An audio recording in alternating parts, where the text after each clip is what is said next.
tashi na zam 'yar amshi, silar yin amshi na tashi farashi. Halin da na shiga baya ga mai sauraro na kewa labari.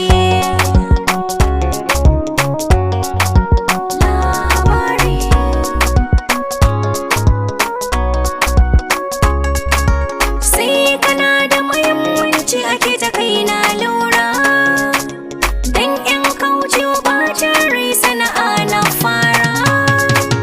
Ayyukan gina kai yin waka har na shara, na ga darasi a duniyar nan kwarara.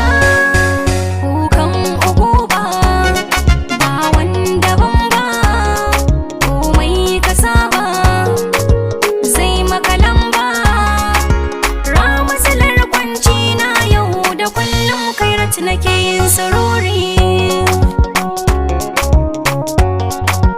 Labari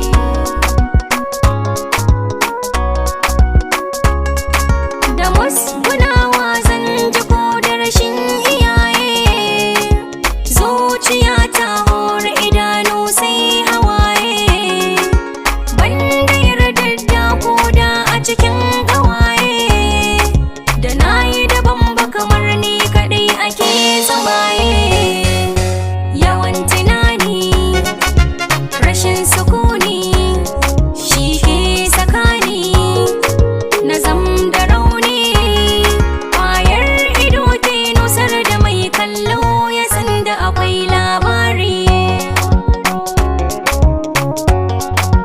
Labari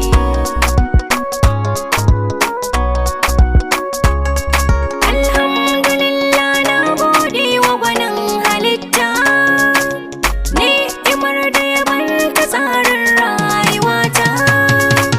Jinjina gun sanadi tsani ba na manta, wanda dalilin sani na yaɗa fasata.